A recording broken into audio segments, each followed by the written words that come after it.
Someone You Should Know, a program about people you know and even more that you don't. Hosted by Stuart Sax, veteran, husband, father, and grandfather. Now, here's your host, Stuart Sax. Well, good day to you and welcome to another edition of Someone You Should Know.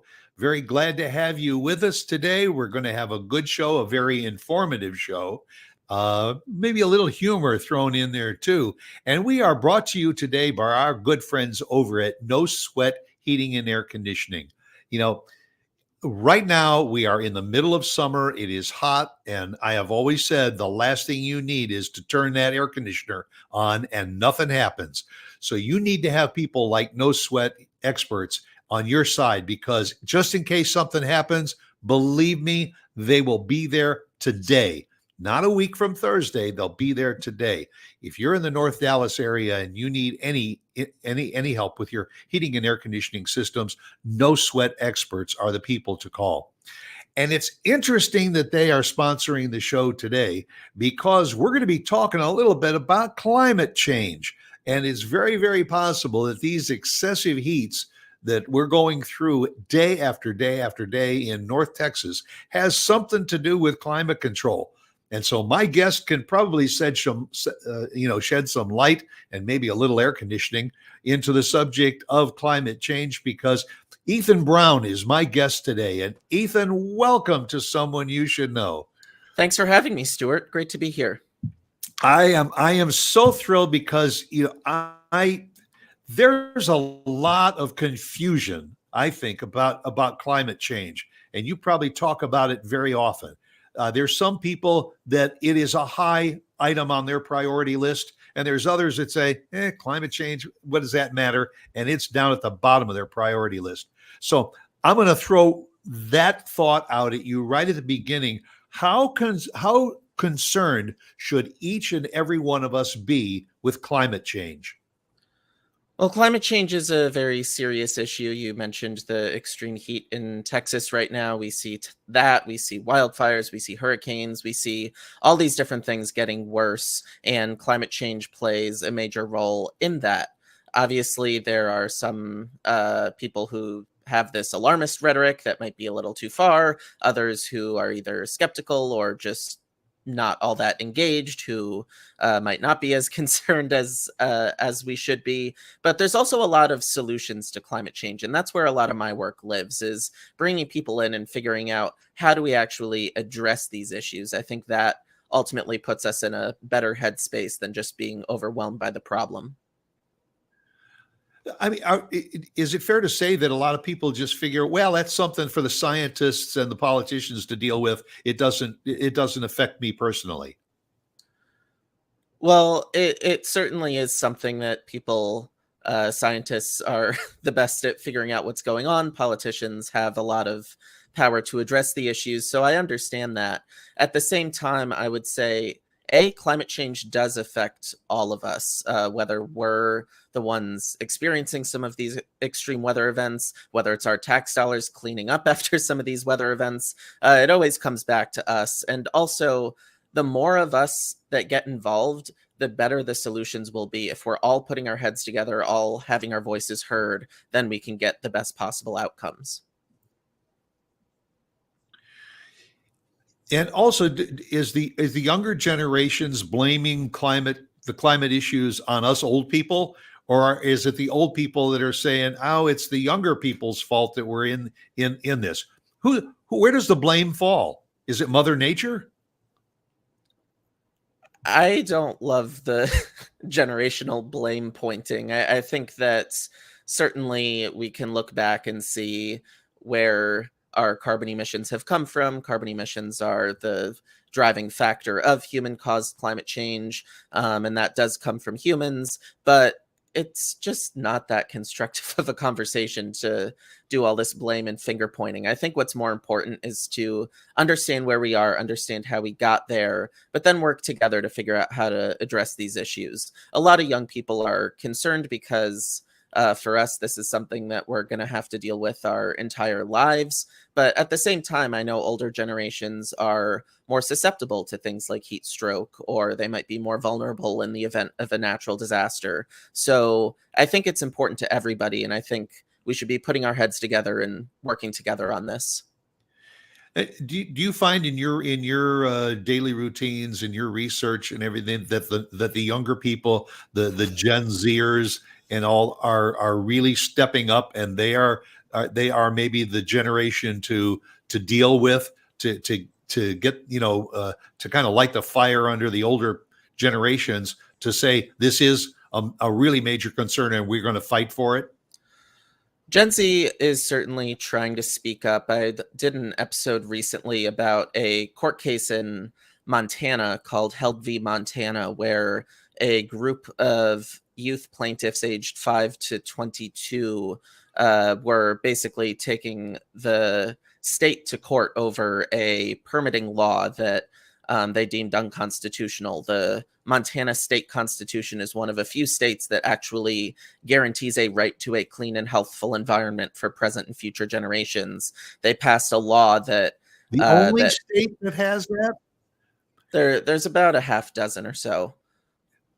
And so the Montana passed a law that basically prevented analysis of climate impact in state permitting decisions, and these young people were arguing that that was violating that part of the Constitution. So that was a big story where youth, even people who aren't even able to vote yet, were trying to make their voices heard through the judicial system. But at the same time, I know some of them, they were certainly expressing a lot of anxiety about climate change on the stand. And to reporters, they were kind of talking about just how they felt this burden being put on them because no one else was doing anything. And that struck a chord with me as someone who initially got into climate because I was so overwhelmed by it. So I think Gen Z does want to have our voices heard, and we do want to get involved, but I hope that this can be an effort that everybody engages in and not just our generation. Did I hear you say that some of the people that were fighting for this in Montana were as young as 5 years old? Yeah, it was 5 to 22 was the range. There were 16 plaintiffs. You go, kids. Honestly, because I will say that I am very proud of that generation for doing that, because we adults sometimes become too complacent because we're too worried about health issues, and we're too worried about financial issues and all of that to really put any effort or thought into the climate. So if the kids are studying it in school and the kids are passionate about it and they're rallying for it, I think that there will be steps going forward. So let's talk a little bit about Ethan Brown. You said that when you were young, you didn't really know that much about it, and then was it through school that you started to kind of fan the fire a little bit and get going into it? I think I learned about it initially, how a lot of people do, seeing all these doom and gloom headlines online, and I was just getting freaked out. This was maybe getting into high school, and I found it really overwhelming, but I didn't find it interesting. It wasn't something I wanted to learn about. It was more like, oh my gosh, this is super scary, but it seems important. And I was going to be going to Boston University to study film and television. I felt like as a storyteller, I needed a story to tell, and climate change seemed so important. So I kind of sucked it up and decided to take an environmental elective my first semester. And that was where I realized that there is so much more to this than just these doom and gloom headlines. There are a lot of nuances to these issues. There's a lot of critical thinking involved. These issues aren't just environmental. They also affect the economy and health and justice. And importantly, there are solutions to all these issues and a wide variety of solutions to these issues. So learning all that really inspired me to try to write about climate in a way that would bring in more people from different political perspectives and different backgrounds. At the same time, I ran BU's satire publication, The Bunyan, for 2 years. I took it over when it was almost dead and it was just myself left. I grew it to a 90-person team, and that was an amazing experience and taught me a lot, not just about leadership, but also how to make overwhelming topics entertaining. So being able to combine that comedy experience with my experience learning about climate and ultimately doing a dual degree in environmental analysis and policy, that was where the Sweaty Penguin was born.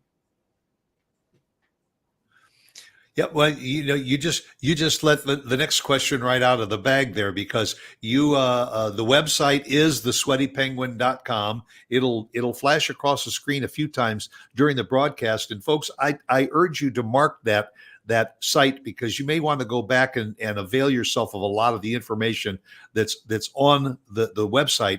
It's also your connection to Ethan Brown, so if you have questions, you can reach out to him. Maybe, how do I get a program going in my community to make people more aware of what climate change is all about? But you did start what you called the Sweaty Penguin, and of course, the first question that my listeners and viewers probably want to know is, where did you come up with the name the Sweaty Penguin? So my dad was actually the one who initially thought of the name. I, for a while, wanted to combine comedy and climate somehow, and that idea came to him, and he always says that I'm welcome to use the name for whatever I need. Just be sure to credit him whenever someone asks that question. So there you go. Good. And also, thanks for sending me to Boston University, Dad. Yeah, that too. Well, and the more I thought about it, you're right. It has a bit of humor to it, but if you really analyze that name, the Sweaty Penguin has kind of a few different meanings when you're talking about climate change and about how our glaciers are little by little disappearing. It is putting the wildlife that's in our, perhaps any possible extinction. So the Sweaty Penguin, you kind of get an image of this poor thing that is used to sub-zero temperatures, and now those temperatures little by little are starting to climb. When did you start the Sweaty Penguin, and that became a podcast, a regular podcast that you developed? Yeah, the original iteration of Sweaty Penguin was just a satire blog that I ran the summer before college, and it didn't really work. It was a good learning experience for me, but I was writing satire on environmental news, and people weren't following that news, so they didn't get the jokes. So that wasn't right. But when I brought it back to life with the podcast was in early quarantine. It was kind of the first time I had some free time on my hands. So I gathered up a few friends and we launched the podcast. We thought it would just be like a quarantine hobby. We'd do 10 episodes or so and have some fun. But once we got into it, we realized we were really creating something special. And so after we got about 10 or so in, we decided to expand our team a little bit, make it a weekly podcast, and 3 years later we're chugging along over 200 episodes, and it's been an amazing experience. And am I correct that you are connected through PBS with your podcast too? How did they find you, or did you go to them? So I had interned with PBS's multi-platform initiatives. They have at the time, they just had two. One was called Chasing the Dream, which is on poverty and opportunity in America. The other, Peril and Promise, is on climate change. They've added a few more since then, but I interned with that department, and what they do is they do a lot of licensing deals where they'll bring in outside content creators, license their content, distribute it, and that content creator gets PBS on their show. So when we kind of realized we wanted to do this thing for real, it was maybe a year or so in that I reached out to my colleagues from my internship, and I was like, hey, we've been creating this show. I know you guys have been a little starved for content during quarantine. We would really like some funding so that we can continue to do this. So we were really on the same page. We struck up a licensing deal, and that's been going for a bit over 2 years now. That's a lot of people have said that, man, that the pandemic just really shut the door on virtually everything. And it seems to me that this really kind of opened the door for you, because now people were starting to stay at home. They were working from home. They were spending a little bit more time watching TV content and a lot of YouTube content and everything.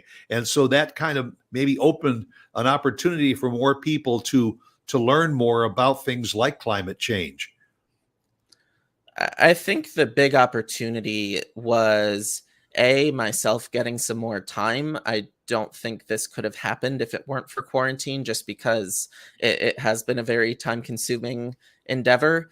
Right. And also being able to bring in friends who were bored out of their mind. I was able to put together a dream team of people I had worked with in the past because everyone was so bored. And so that made the Sweaty Penguin possible in the early stages. I think everything from there, I don't know if COVID helped or hurt. I think we kind of have to kick in every door that we get through, but certainly it's there were a lot of unfortunate things about COVID, but that was one bright spot that we could launch this program. I grew up watching National Geographic a lot, and very often there were discussions about things that we didn't necessarily label as climate issues and all, but they were. And that seems to have evolved for anybody who has followed National Geographic. They are now following a lot more that's being said about what climate change is doing to wildlife and to the world. And I guess one thing we should remind everybody that's watching and listening is that this is not a local or a regional or even a national issue. This is a global issue. I don't think, unless I'm wrong, is there any part of this globe that just doesn't really have to be concerned about climate change? No, it affects everybody, and certainly it affects some regions more than others. The Arctic is the fastest warming region of the world. There are areas like the Middle East that see more warming than others. Certainly the southern hemisphere is getting hit a little harder, and it often ends up being countries that are the ones who contributed the least to climate change that are getting hit the hardest, which starts to create a global justice issue. But certainly everyone is hit by climate change in some way, and so that means it's a concern for everyone, and that also means we're all in it together. Yeah, and is it safe to say that there is no real single issue that makes climate change what it is? It could have been, in decades ago, perhaps the coal mines, the emissions that were coming from coal mines added to the climate issues. More currently, the wildfires up in Canada have caused an ash flow and all that's come south across the border in the northern part of the United States and all has been affected a little bit by that. And I've heard it say that that's part of climate change also. Hurricanes, tornadoes, monsoons, everything all is affected by climate change. Do you find that given from month to month to month, that it continues to change on a regular basis? There's always new news. I think the causes of climate change are really around how we are putting more greenhouse gases such as carbon dioxide and methane and nitrous oxide into the atmosphere than would naturally occur. That's primarily due to fossil fuel combustion. There's other factors too, from agriculture and cement manufacturing and that sort of, but it's largely fossil fuel combustion. The effects are so wide ranging. There are weather events becoming a lot more extreme. There are sea levels rising. We can go down a very long list, and that's kind of what we do at the Sweaty Penguin is we take all these things one by one. I think that looking at it at that broad view can be a little bit overwhelming. But for us, when we kind of take it one by one, look at what's going on and what the solutions are, it gives us a lot of hope for the future. I'm going to kind of put you on the fence for a little bit, Ethan, because I know that this is something that hits the halls of Congress here in the United States. And I mean, we got just two different sides. There's a right side and a left side, and nobody wants to meet in the middle to talk about much of anything. And how is this hurting our efforts to move climate change forward when the right doesn't agree with the left and vice versa?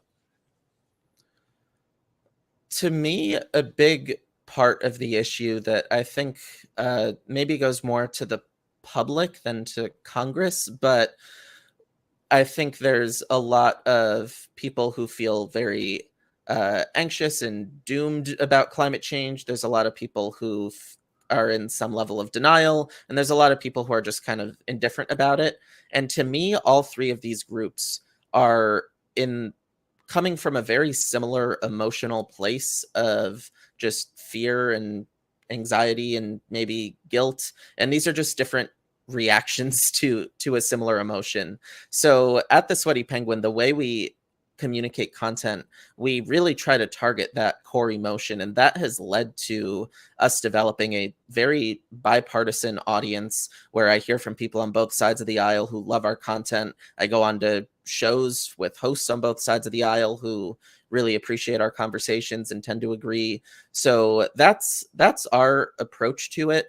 In terms of Congress, I think there's just a lot of politics that goes even beyond climate itself, but there is opportunity for common ground even through that. There have been bipartisan bills that had climate aspects in recent years: the infrastructure bill, the BEST Act, the Use It Act, the Nuclear Energy Leadership Act, the Great American Outdoors Act, all bipartisan pieces of legislation that incorporated climate. Right now, the big issue in Congress is permitting reform. Some was passed in the Fiscal Responsibility Act in June. Again, that was a bipartisan issue that had a big climate impact, and I think that will continue to be explored this summer. So sometimes we do see a lot of partisan bickering around this, but there are opportunities to find common ground. It's certainly not done enough, but there's space to do it, and I hope that it gets done more. Well, visit thesweatypenguin.com because you can get more information about exactly what we're talking about, and reach out and spend a little time learning more about it.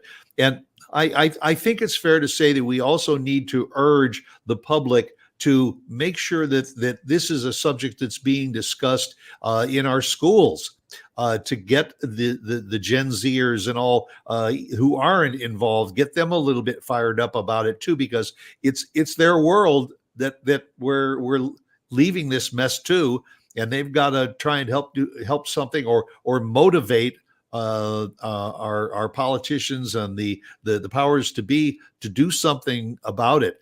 I recently a friend told me that they were interested in going on a cruise, and the travel agent said to them, "Oh, you might want to consider going to Alaska, because if you don't go to see Alaska now, within a decade or so, there may not be as much Alaska to see."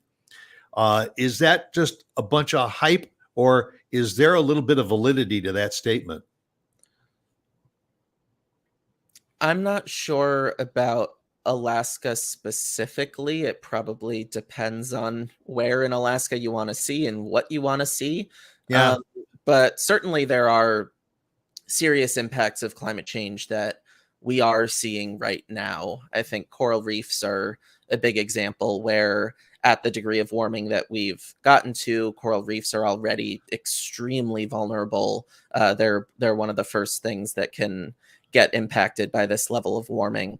There's other things like the West Antarctic ice sheet and the Greenland ice sheet that are seeing some of the early warning signals that this level of temperature warming we've already had can have a great effect. But at the same time, I think as much as these things are big concerns, they're also not reason to just give up all hope. If we can mitigate this to prevent it from getting too much worse, if we can try to adapt to the changes that are coming into place, there's certainly room for a sustainable and healthy and prosperous future. We just have to put in that work to get there. So let's bring it home, Ethan. Are there things that just we as individuals should be aware of and we can do in order to make the environment around us, around our homes and our local communities more environmentally effective? There's an interesting debate in the environmental world as to what degree individuals have a responsibility or the ability to affect things. And I know some people say this is just due to X number of companies or X number of countries, and individuals can't change that. But on the other hand, I do think there are opportunities, especially in the way individuals can affect community level change. So I like to give 5 things individuals can do. Number one is to find low hanging fruit in your life. If there's anything you can do that helps the climate and is super easy, for example, for myself, I'm besides this jacket, I'm not a big fashion person, so I don't need to go buy the new fast fashion trend every single week. If that's something that's easy for you to do, if you can rewear your clothes, that certainly saves on emissions. But I'm someone who loves eating meat, so that's something that would be really hard for me to do, and I don't guilt myself for not being able to do that. If someone else can do that, that can help. Number 2 is to do your research. There's a lot of times where the trendy climate solution might not actually be the most effective. For example, it saves emissions if you have a reasonably fuel efficient gasoline powered car. If you drive it to the end of its life before buying an electric vehicle, that's a lot more effective than just junking your perfectly good car and getting the new electric vehicle. So things like that, you want to do your research to know what's best. Number 3 is to uplift others who do good things. I see a lot of vegan bashing in the US, and I love meat. I couldn't do a vegan diet, but I have the utmost respect for anyone who's able to do that. It does help. So I hope that's one example where people can kind of be more supportive when people make a more sustainable choice. Number 4 is to use your voice. For a lot of people, that may be activism or protesting or whatever, but that's not me. I love nuance way too much to put anything on a sign, and I hate crowds, but I found my voice via writing and podcasting and actually getting into that nuance. So whether it's implementing something in your home or your business or doing stuff on social media, or there's so many things you can do. And then number 5, which is maybe the most controversial, but to me the most important, talk to someone you disagree with. And it doesn't have to be about climate. It can be about books or movies or sports, but just getting better at having those conversations is so important, because it really does help if we can try to get common ground on these issues and not be fighting each other and not just be so off. It's better if we're on the same page. And the only way to do that is if we just start having conversations with each other. We don't have to be friends, but as long as we can talk, then we can move the needle. Yeah, you are absolutely spot on, and I will add one thing to that, and that is when you have conversation, make it knowledgeable conversation and make it respectful conversation. Not like you're going in to fight the reasons not to do something. Try to find the common ground to do something. I've often said that if everybody puts their ideas down on the table and you start to discuss them and you go through them, pretty soon you can probably come up with the 2 or 3 best ideas and then put them into action. And that's called progress. And I think that's what we need to do. And I think that that's maybe what some of the young people are doing. As far as podcasts, yeah. You know what, Ethan, I'm not opposed to seeing some of those young people out there with the placards and walking on the streets and in the parks and all, saying to save our parks and be more environmentally friendly, because I think that's another ingredient to it. And I'll tell you what I'm going to start doing. I also like my meat, but I think that we can also encourage people that if you're going to go out and order a sausage pizza, throw some mushrooms and green peppers and stuff like that on it too, because at least you can say you're doing something that's environmentally, positive by adding the veggies. 100%. The thing I try to do, which is so small, but if I'm gonna get beef, it's got to be good, like a good burger or a good steak. Like I'm not gonna get a really bad McDonald's burger or something. But Right. again, it's a very small thing, and it's not something I'm gonna go brag about, but just one little mental thing. And again, doing those little things and patting yourself on the back actually is a good thing. It kind of keeps you engaged, keeps you informed about the issues. And if you share it and it comes up organically, then maybe someone will learn something. So are you more of a fan of organically grown beef and vegetables rather than genetically grown? That's actually an issue I would like to explore more. We did an episode on organic and fair trade certifications, and the thing that I like about it is when you have a free market, an important piece of that I learned in my intro economics class is that consumers need to have full information in order to make rational decisions. We don't anyway, but that's that's kind of econ 101. Right. And what organic and fair trade and all these other certifications serve to do is give a easy indicator to people as to what they're buying, give them a little more information about it, and allow them to make that choice. Granted, all these certifications have to be held accountable and monitored, and some companies create their own bogus certification, so it's certainly not perfect. But that is one thing that made me kind of warm up to the idea of these certifications. Is it positive for people to consider growing their own vegetables and stuff, plant a tree in the backyard, maybe a raised garden to raise some of their own fruits and veggies and herbs and all? Is that just something that's fine for them to do individually, or is that actually helping the environment and climate control? Yeah, do what you want to do. I think that I don't know the degree to which it's gonna solve every problem, but again, all these little things are good ways to start conversations, let people in your community know that you don't just care about this issue, but you're Yeah. someone who's informed, and you can have those conversations, and you can maybe inspire people. And I think that's where doing some of these individual actions is really helpful in inspiring community level change and getting people around you to see what's going on.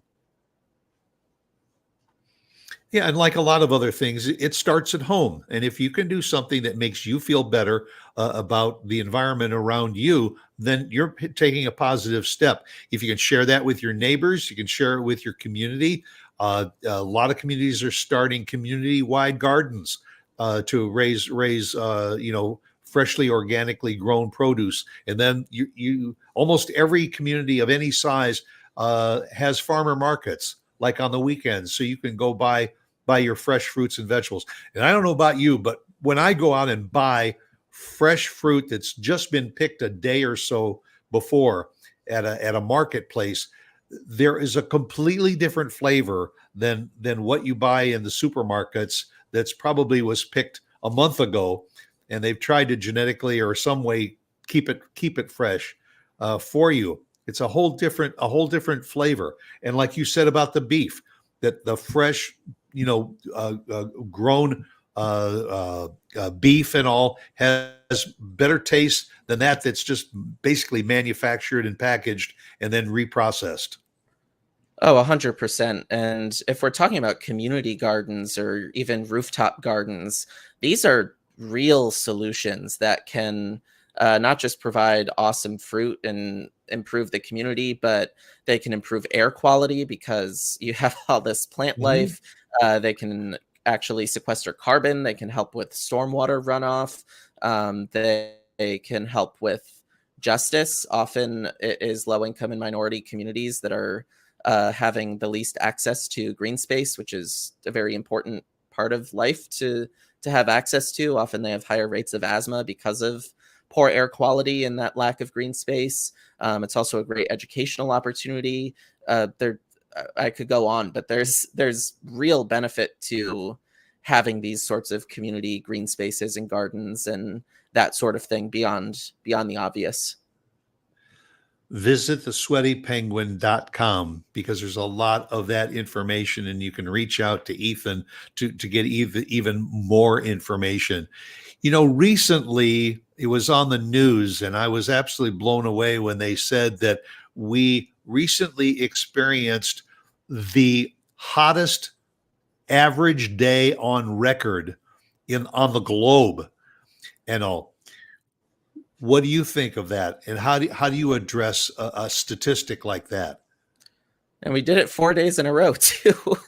July 3rd, 4th, 5th, and 6th each broke the record. Yeah.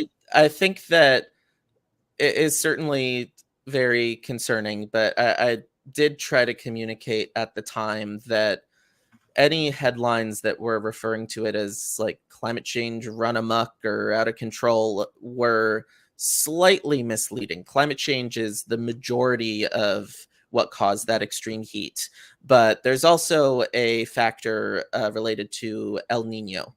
So there's a natural phenomenon in the tropical Pacific Ocean called the El Nino Southern Oscillation, where basically there are trade winds in the Pacific Ocean that go from east to west.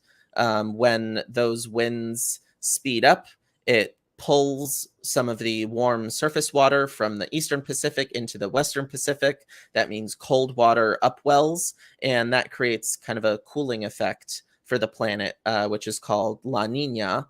We were in a La Nina event from 2020 to 2022, I believe, and just kind of transitioned out this year. When those winds slow down, it means less of that warm water is moving into the Western Pacific, which means the overall surface of the Pacific is warmer, which means global temperatures get slightly warmer, and that's what we call El Nino. So back in around 2012, we were in a pretty extreme La Nina, and if you compared temperatures then to temperatures in 1998, when we were in a severe El Nino, temperatures were about the same. Climate change pulled it up, but the El Nino La Nina pulled it down. And so there were some climate deniers out there really pushing this idea of a global warming pause or global warming hiatus, which was just not accurate. It was a natural phenomenon offsetting climate change. Similarly, today, when we see El Nino spike things, we don't want to be disingenuous either. We want to acknowledge that El Nino is part of what's causing this, but climate change did cause the vast majority. So that was an important thing I tried to communicate. There's a lot of reason to be concerned about climate change just off the science, so I don't want to exaggerate things beyond what's already there. And you're located in California, so the rest of the country knows that what happens on your coast eventually moves across the country. Whether it goes high or low, it ends up getting over to the East Coast and the Northwest part of the country, and you can pretty much follow that. And that is really part of the climate issue also. Is that if the West Coast is going to get intense heat and no rain, then probably the central part and the eastern part of the country is going to experience the same thing. Sometimes I think it depends on how all the different weather systems are interacting, but I'm not a meteorologist. I study up when there's a specific event to see what climate impact there was, but it definitely depends on the situation. Ethan, what does Earth Day mean to you? That's a good question. So Earth Day, the very first Earth Day was in 1970, and it came after recent, really. Yeah, it's been around a while, but it came after Rachel Carson's book Silent Spring. It came after I believe there was a lake or river in Ohio that caught fire due to chemical pollution. And it was also not long after the first moon landing when we saw the first picture of Earth from outer space, and we saw this small blue dot that we call home. And I think all of that sort of it was a very tumultuous decade, the 60s, with a lot of Sure. cultural conflict, but there was this togetherness that came from this realization of how important the environment was that did lead to the first Earth Day, but in addition led to the passage of a slate of bipartisan environmental legislation: the Clean Air Act, the Clean Water Act, the National Environmental Policy Act, the Endangered Species Act, the establishment of the Environmental Protection Agency and the National Oceanic Atmospheric Administration. These things all happened under Democratic Congresses and Republican presidents Nixon and Ford, and under bipartisan coalitions. So I think that time when we were so culturally divided, but we could come together on the environment, is a big inspiration to me. And those laws I just mentioned are today still the bedrock of US environmental protection. So I see that as a very hopeful story. And I hope that today we can maybe take some inspiration from that and realize that despite all our cultural differences, the environment is something that affects all of us, and we can create policy just as ambitious as we did back then.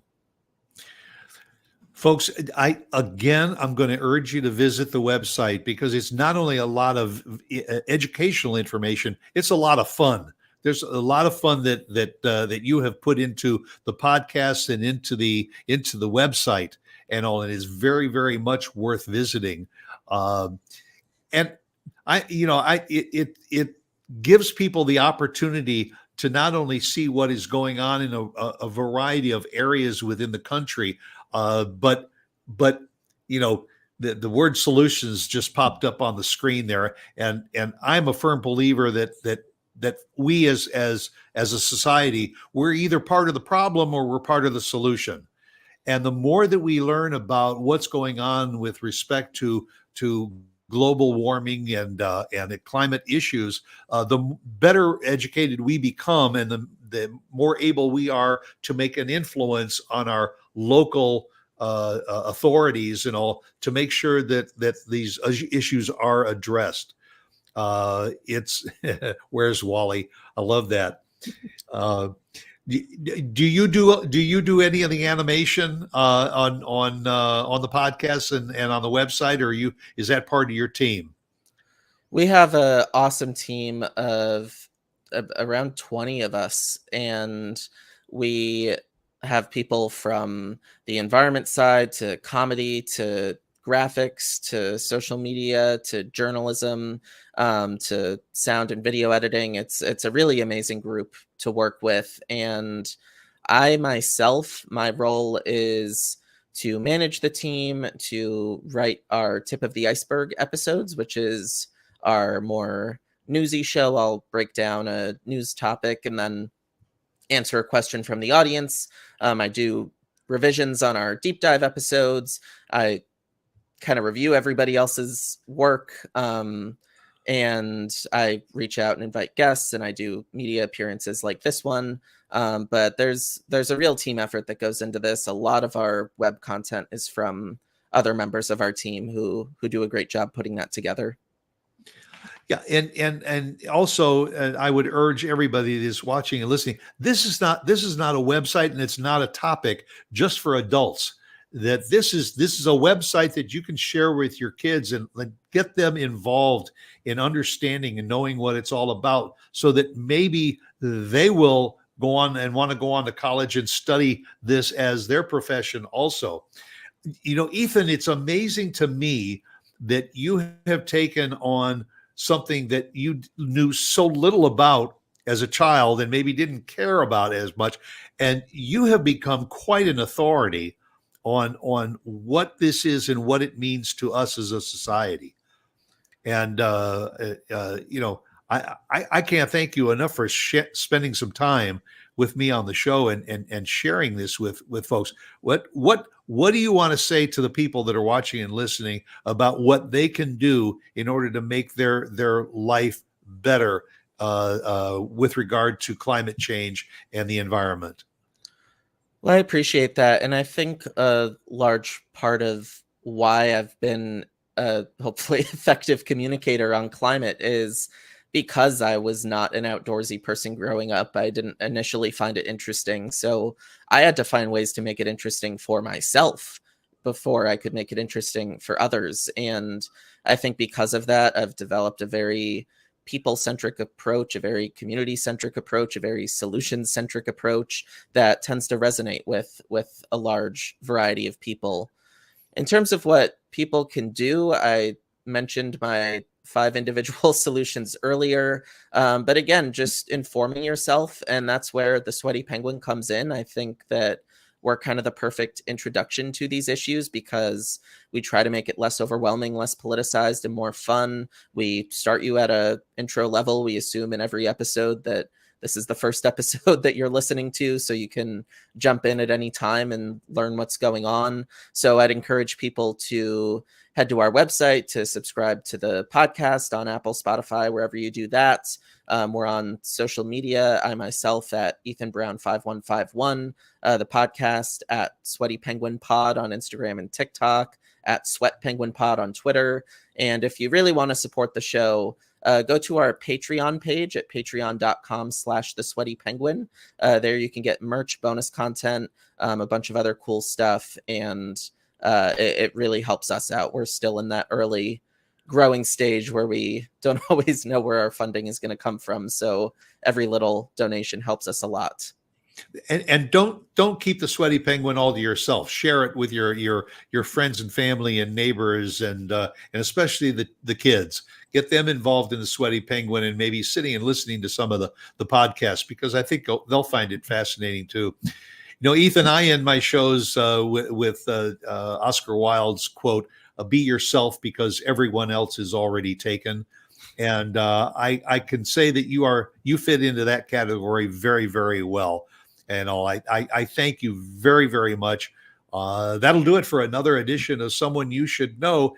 And go out and make it a great day. And again, a big thank you to someone you should know, Ethan Brown. Thanks, Ethan. Thanks for having me. This was a lot of fun.